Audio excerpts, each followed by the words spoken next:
We're live. Welcome to the Honest Hour.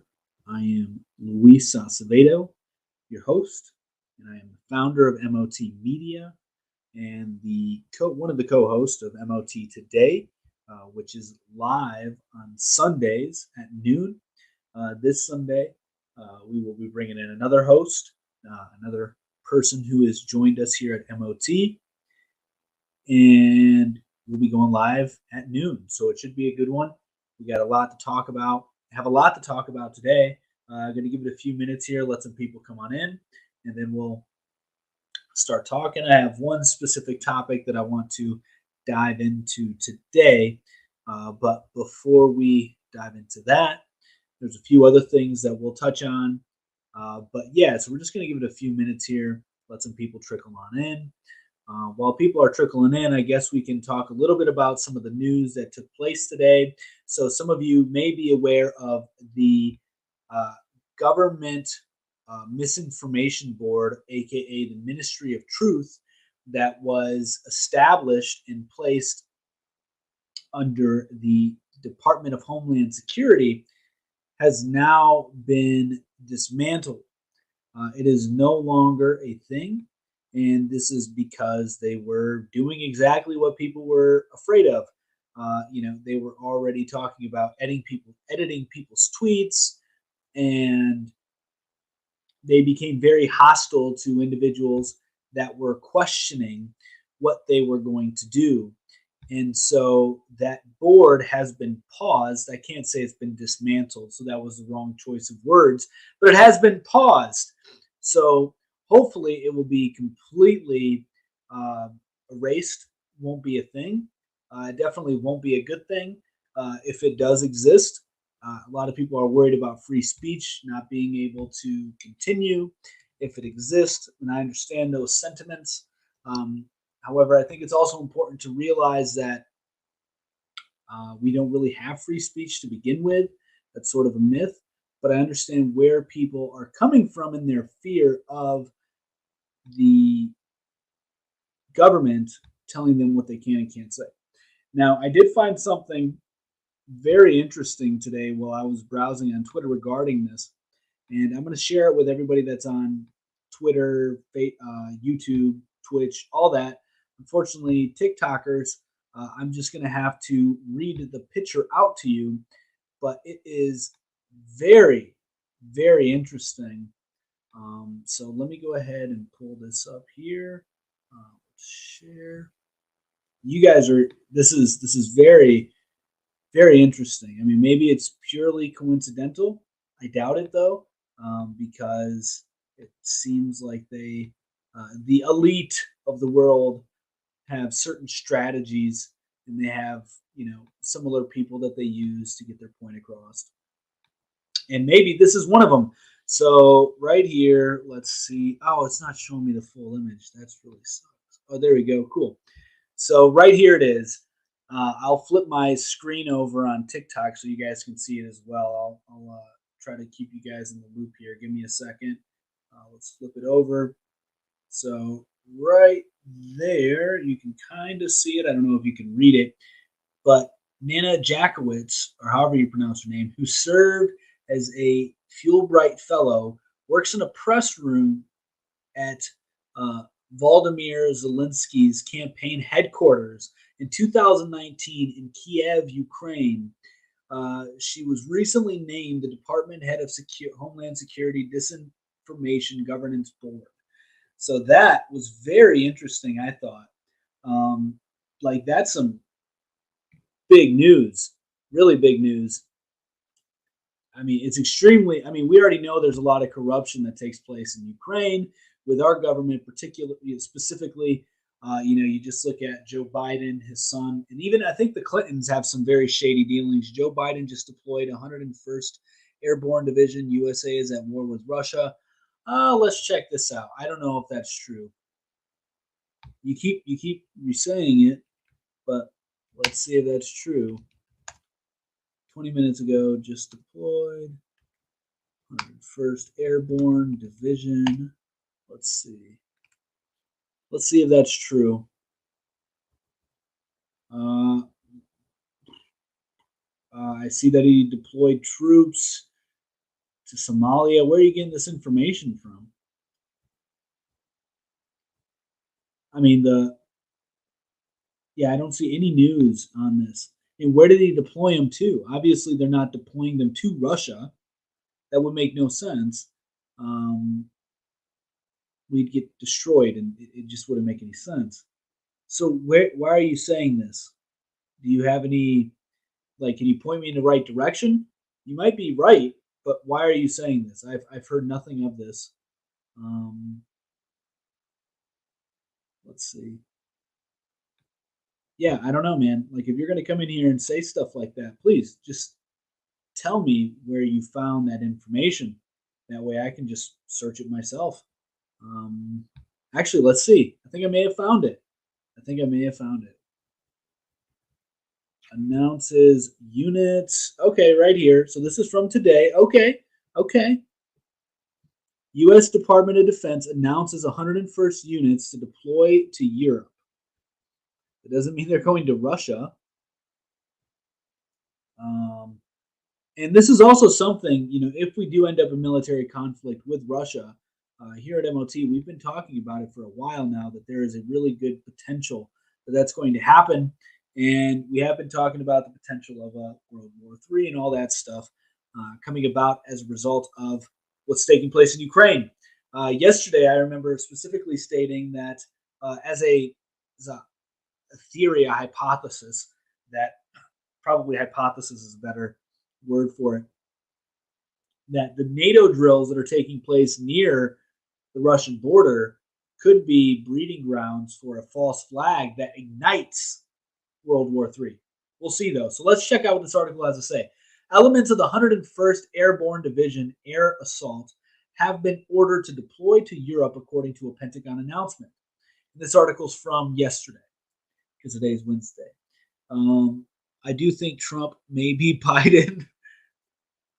What? Like, you think Trump is Biden? Shh. You talk to like small. Okay, that's really weird. Headquarters, 101st Airborne Division and the 2nd Brigade Combat Team have been noted. Maybe Trump. That's insane. That's literally the most insane thing I ever heard. Why do you think that? That's insane. Deploying troops will join V Corps. The deploying troops will join V Corps in support of our unrelenting commitment to Europe and our NATO allies as a part of the ongoing response to the invasion of Ukraine. Over the last 6 months, we conducted 2 division-wide training exercises, greatly increasing the readiness of our soldiers, units, and families. Okay, so they're sending, troops out there. Okay. But that doesn't mean that they're going to be attacking Russia head on. Yeah, I think it's pretty stupid. In all seriousness, Biden was born on the same day that Trump's brother was, some reports say. That's interesting. Let's look that up. Let's see if that's true. Joe Biden, birthday. You could just be hijacking my stream here and having me look at these ridiculous things, but, I do it for the people. All right, November 20th, 1942 is when Joe Biden was born. I think Frank Trump is his older brother, or let's see, Donald Trump's older brother, Fred. Is that right? Let's see. Fred Trump, yeah. All right, so let's check that out. Fred Trump, Jr. birthday. Because it would be Fred Trump. Once again, they figured out they were born, fused together like that. Yeah, you're just stealing my time. All right. Yeah, cool. Totally wrong. Don the Con is ruining the democracy. Okay. I mean, America isn't even really a democracy to begin with. And the government's been messed up, and the political system's been messed up much longer than Donald Trump joining politics. I hate to break it to you. I mean, you can just look back at the Al Gore and George Bush election. That was a pretty obvious flaw in the system, just or actually revelation that you know the system's very corrupt. I mean, they wouldn't do a recount for Al Gore, but yeah, the system's been corrupt for a very long time. It's definitely not a new phenomenon. Anyway, so yeah, going back to what we were talking about, this misinformation board has been paused, and Nina Jakowicz has actually, I think, stepped down from the position, is no longer going to be leading it. Um, and so that's pretty interesting, especially the fact that she used to work with the Ukraine. Nobody has broken down American institutions like Trump. Okay. I mean, you're entitled to your opinions, man. So she has worked with the president of Ukraine during his campaign. There's a lot of corruption in Ukraine, a lot of sex trades, and a lot of links between the United States government and the Ukrainian government. So it makes you wonder how, like, is it coincidental? Was it intentional? Who the hell is she? A lot of people have no clue who she is. A lot of people have complained that she has no credentials and she did not deserve to be in that position in the first place. I'm not sure, but it's very interesting to me, and I just thought I'd share that with you guys.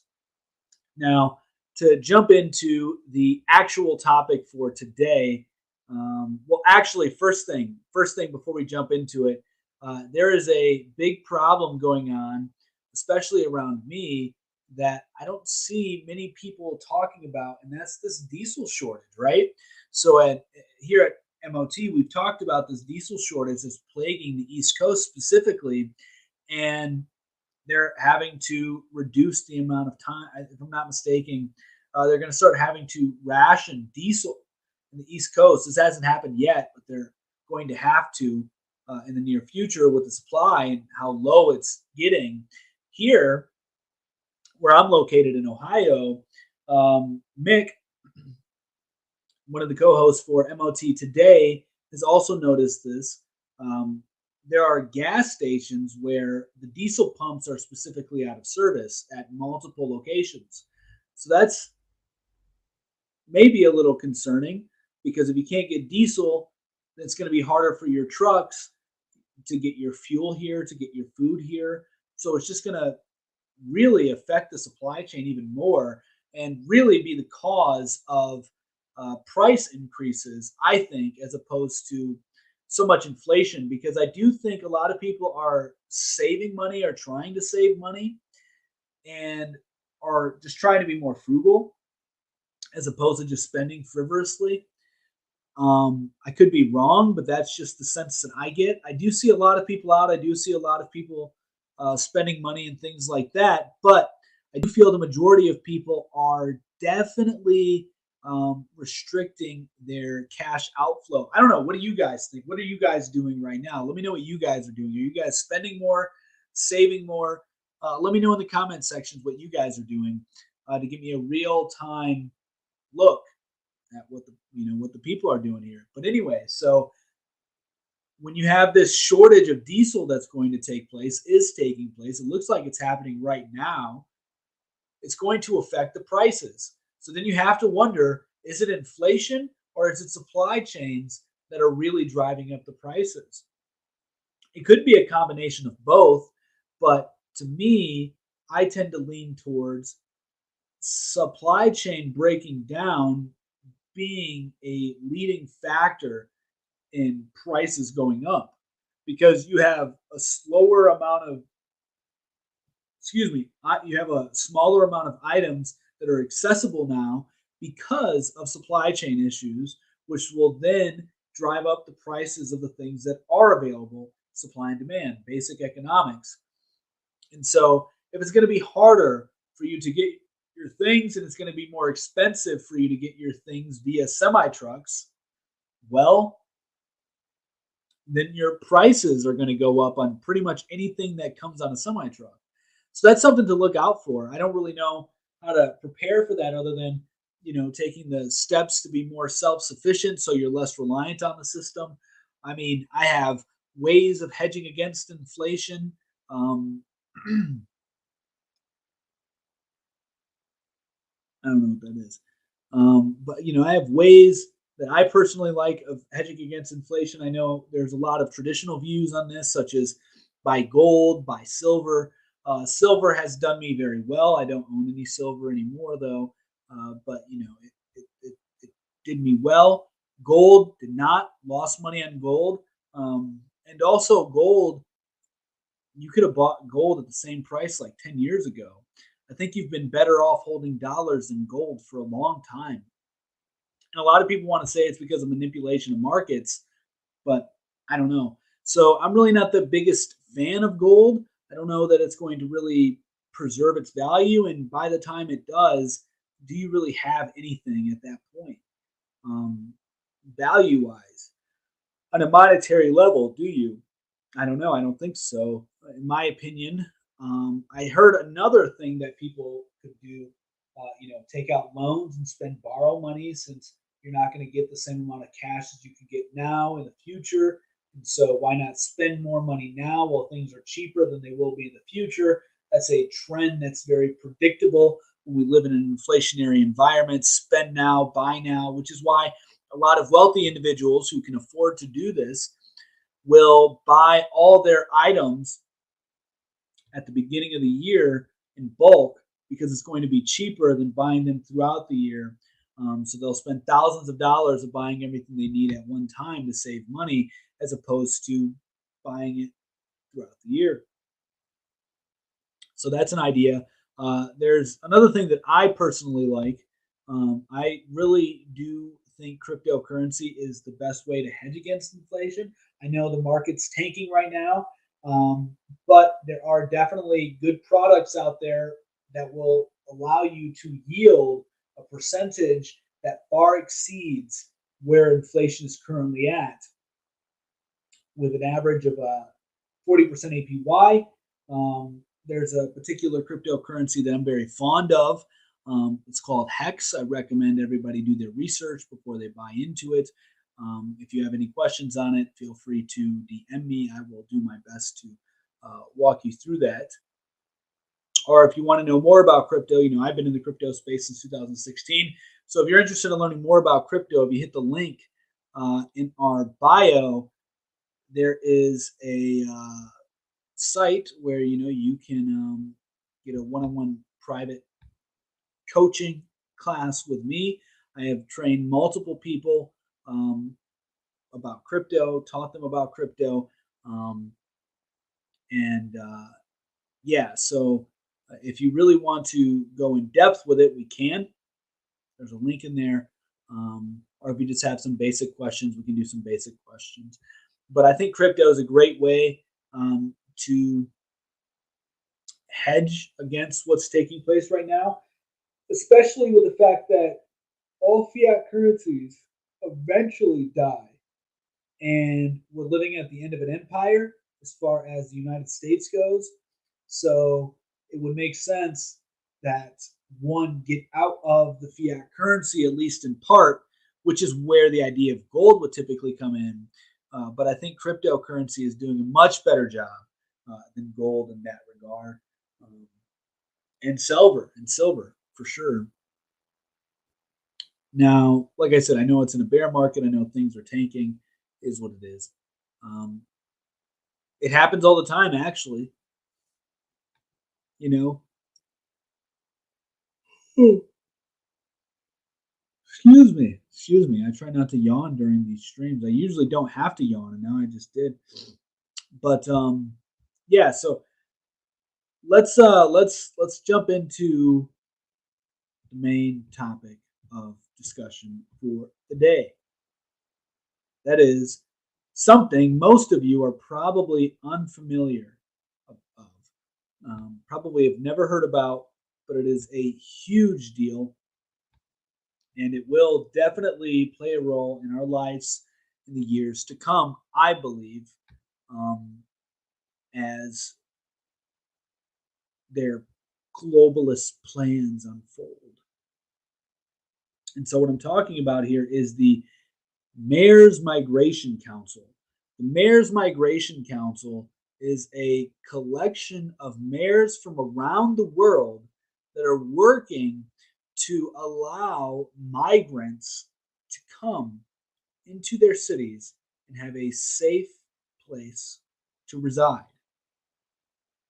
And so, right here on their website, it says their mission, first off, it's a mayor led adversary and advocacy organization that helps cities shape national and international policies on migration and displacement.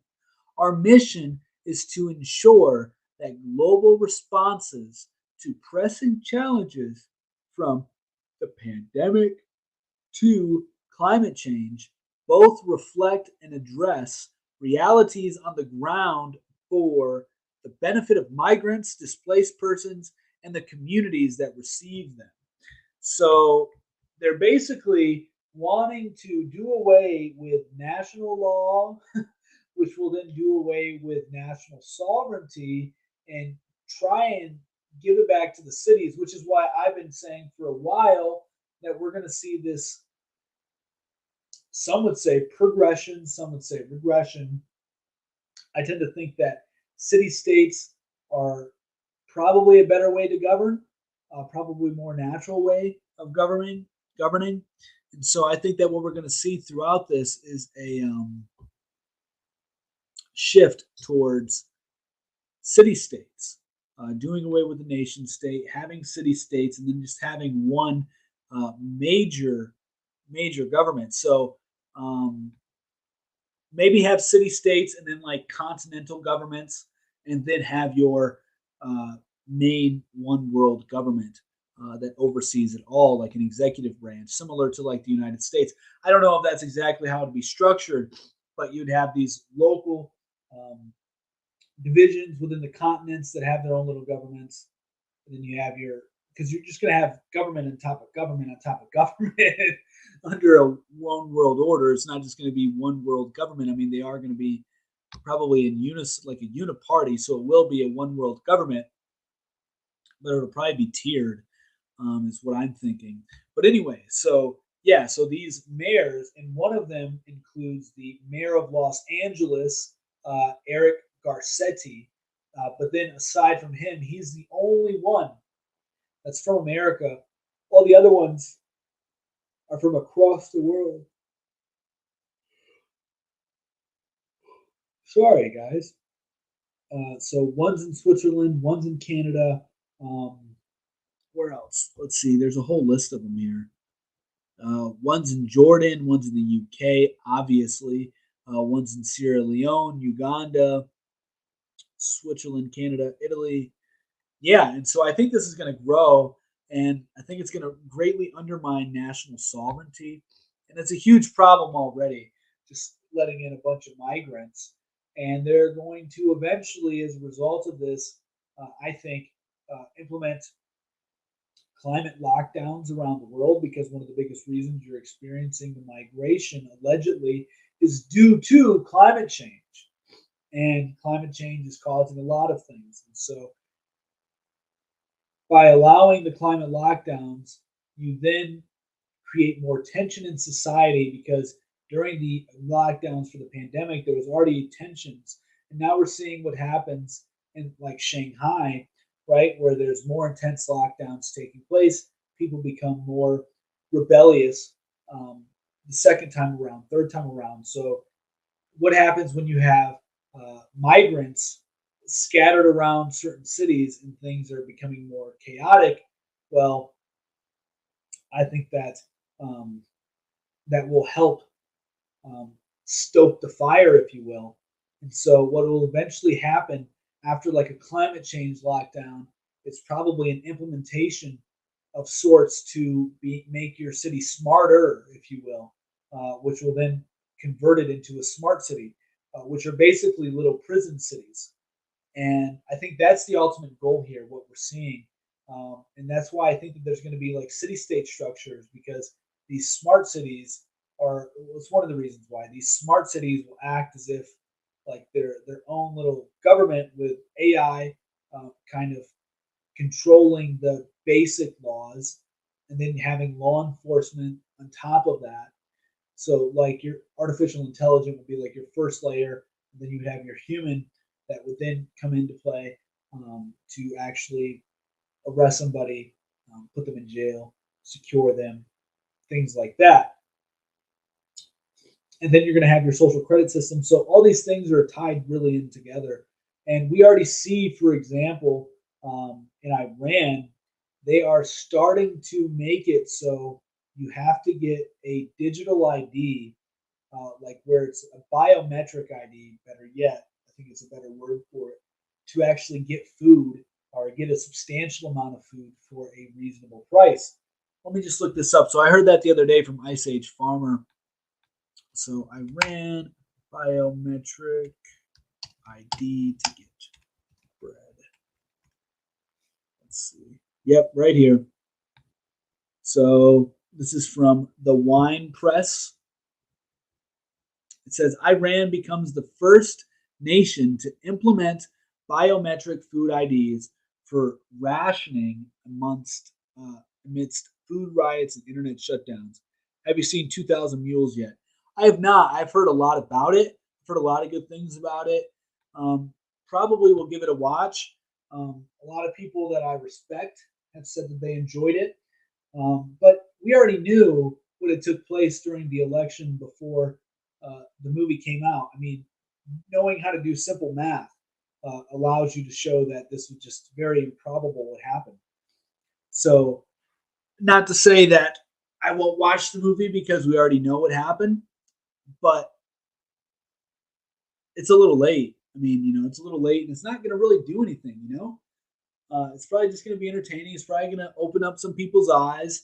You might convert some more Democrats to Republicans, but that doesn't do much because that keeps them in the slave paradigm of political parties.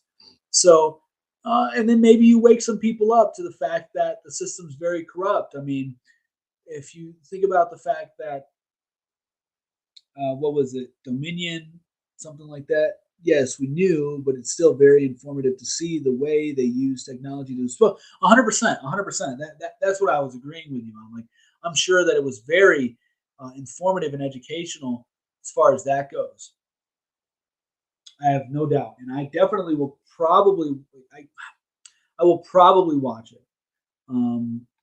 because I do think that Dinesh D'Souza, that's how you pronounce his name, he, he does some good stuff. You know, I'm not his biggest fan. I'm not his biggest supporter. I disagree with him on quite a bit, but I do think that he makes some good things, and I'm sure it's worth watching. Definitely give it a watch. You won't regret it. Okay, okay, yeah. I mean, like I said, I've been hearing a lot of people talk about it, um, so I'll probably give it a watch. I know one of the big issues that a lot of the mainstream media are trying to attack in regards to the movie is the geo tracking. That the geo tracking is inaccurate when in reality, I mean, they were using the geo tracking to find the January 6th rioters. So it's accurate then, but it isn't accurate when Dinesh D'Souza, or however you pronounce his last name, uses it in 2,000 Mules. So, there's a lot of hypocrisy there. And it makes you wonder, why is this thing getting so much ridicule? Why is this thing getting so much hate? Um, I mean, it is very telling, I'm sure, from what I've heard. So, yeah, I'll probably give it a watch. Where can you watch it at? Let me know where you can watch it at. Where did you watch it at? But yeah, so this whole mayor migration council, I'm sure a lot of you have no clue about, but it's been established for a while now, and they actually have support from the Open Society Foundation.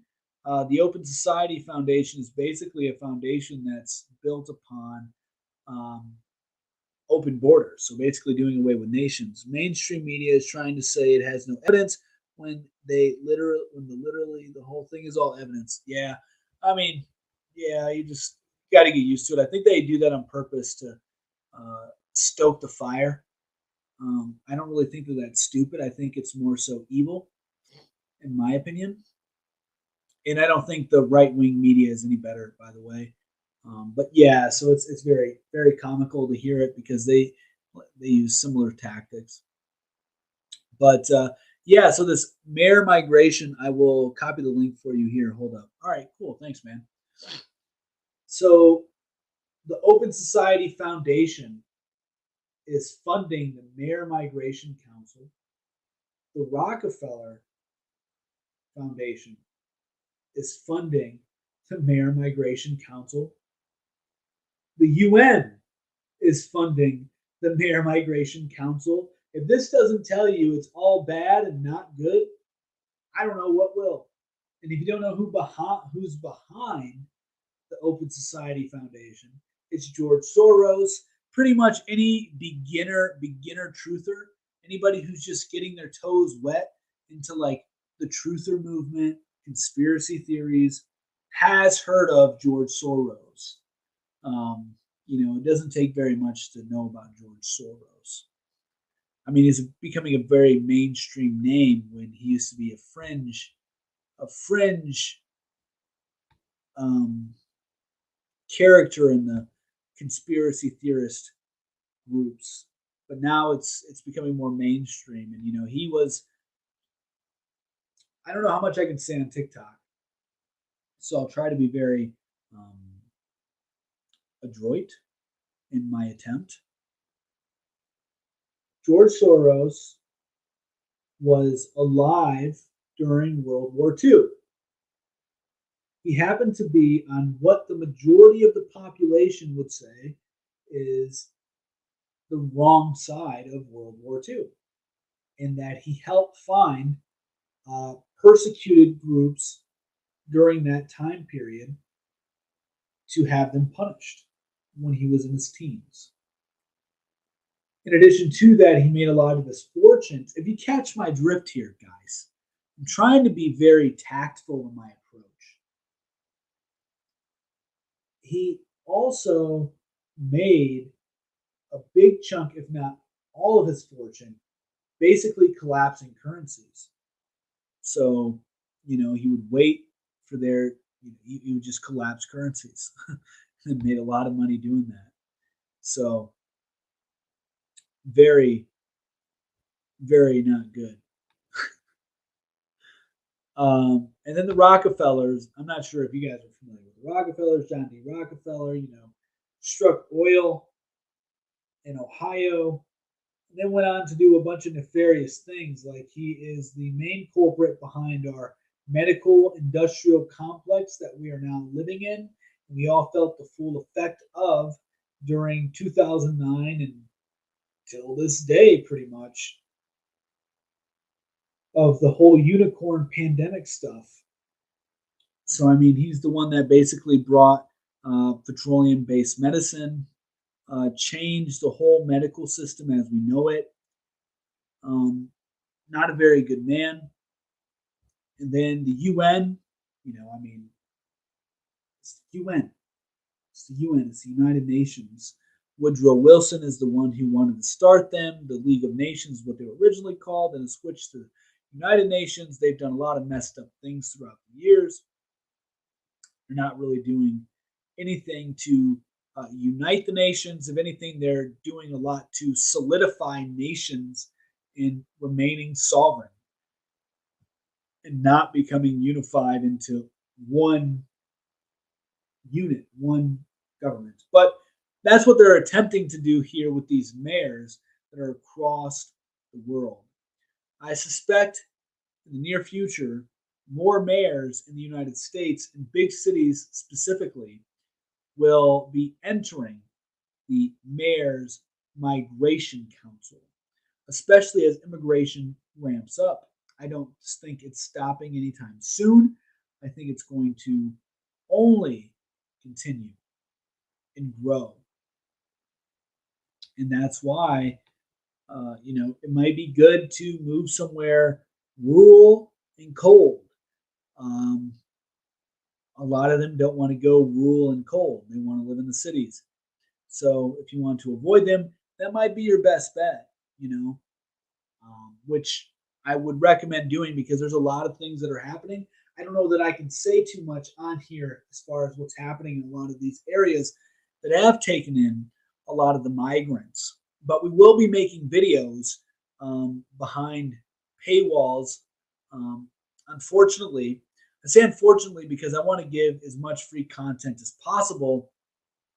It's very difficult to do so when the free content that you want to provide either has to go on a crappy platform that nobody's on, or if you try to pass it on this, well, then you're probably going to get striked, which is why we're building up the second channel here and not just staying on the MOT Today channel, which has almost 40,000 followers, because we're shadow banned right now. We're provably shadow banned. We make the same kind of content that we were making that would get tens of thousands of views on that channel. Now it's getting 50 views, 100 views, 200 views. We're having a hard time getting 500 views on that channel. We've had 2 strikes against it, so it's very obvious we're shadow banned on that specific channel. So we have to diversify our platforms. But anyway, where I was getting at here is because of the nonsense, the censorship, and if you really want to reach people, you really have to make it easy for them to find your content. And so that is why in the link we have just switched what we're now sharing as our website. Um, and currently, right now, it just has a private one-on-one session with me to go over cryptocurrency. I'll teach you a lot about it. I've been in it since 2016. I've done very well with it. Anyway, but the other thing that we're going to do is make exclusive content covering some of the things that I can't really say here that will just add to what I'm saying right now, but I have to be very tactful in what I'm saying, how I'm delivering it, because the algorithm is ruthless here on YouTube, on TikTok. We've been striked multiple times everywhere. So have to be very, very careful and cautious in what we say, but we do want to give good information and help everybody stay ahead of the curve here. So eventually, we're going to be adding exclusive content to where those who are, accessing that paywall will get this content that nobody else is getting, or it's very hard to find. We will make it readily accessible for you, and that'll help put you above your peers when it comes to the information you're receiving. It'll make you better informed. That's the goal here. That's why we're covering these topics that nobody's covering, because they're so concentrated and focused on these other topics like the Ukrainian war, which we do cover a little bit on. We do talk a lot about that. Or they talk about, for instance, the whole baby formula shortage thing. We've been covering here for a while. We've beat it with a TED horse already, way before the mainstream media had even thought about covering it. And we gave much better advice than everybody else on the left or right that are saying babies are going to die because of this. They don't have to. 50, 100,000 years ago, what did our ancestors do? They used raw goat milk because it's the closest thing to human milk. They didn't have formula. So there are ways to not have your baby starve if you haven't depended on the formula. And it's also probably a good thing that the baby formula shortage happened because it is waking people up to the poison that they were putting inside their children. And I'm not trying to be hypocritical here, right? We had to use some of the formula when our first daughters were born. We were less informed, and yeah, we just you don't know what you don't know, and also you just you get comfortable. So I understand. So I sympathize with people as far as that goes. But there are definitely alternatives, and I know our future children will never, ever, ever have to go through that nonsense again. So I just want to pass that on to people. Anyway, so here we try to help you stay ahead of the curve, and we try to actually provide solutions to the problem, and not just bitch and moan about the the current condition, the current state of things. No, like we're going to address the things as they are, the severity of the issue while providing a practical solution. Now, as far as the solution to the city states that then become a part of this huge world government, what you can do about that, I mean, I don't really know exactly what can be done about that. There's a lot of things that you can try to do that I don't know. I would go down that route because there's probably better ways about it, such as becoming more self sufficient, maybe starting your own community, maybe buying private property and making your own little village, city, state, or village state, something like that. That might be a practical solution, a hard um, solution, but a practical one. It's definitely doable. People have done it here in the United States already, so it's certainly doable. Maybe that's the way that you do it, or you find ways to live within that system where it's tolerable for you and you don't feel that you are giving up too much of your humanity. Although I feel that you kind of already give up too much of your humanity if you have to enter into those systems. But anyway, I digress. So, yeah, the Mayor Migration Council is a real thing. It's funded by some very, very, very bad actors that want to see the destruction of nations. They want to see the destruction of families. And they want you to see humanity as one big family. They want you to be at or in love with everybody. Um, there's no place for hate in this new world, and hate is not a bad thing. But once again, I don't know how much I can talk about that particular topic here because it may be labeled hate speech. So I've had to be careful on what I can say, um, which will be some other exclusive content that we have, trying to um, illuminate people on certain issues, illuminate, certain points on topics such as love and hate. Is it a bad thing to hate? Is it a bad thing to love unconditionally? Right? So, yeah, anyway, we're going to see this grow. And another thing you could probably do if you want to be political at all is focus in your local politics. That's going to be where you're most effective. That's where you're going to be most heard. Now, don't be surprised once you realize that at the local level, it's just as vain and corrupt as the upper levels. I mean, not as much, but it definitely has its corruption, definitely has its pettiness. I mean, it's insane. I've helped out in a couple of local campaigns where we live, and I got some stories as far as that goes. Um, it's it's insane the kind of stuff that you would see at a very local level that you would not think you would see. But if you really wanted to be political and do something to maybe prevent your city from in the future becoming one of these places, get involved at a local level. Know who your councilmen are, know who your mayor is, know who your sheriff is, and just be active locally when it comes to politics. Try to localize as much as you can, and then you will become more powerful for it. I believe. While it is good to have a global network, a wide, a vast um, web in your network, it's a very good thing. But the best thing to do is have your strongest point in the network be where you are at. So, but that is what I have to say for tonight, guys. Thanks for showing up. Tomorrow I'll be here at 10 p.m. Eastern Standard Time again.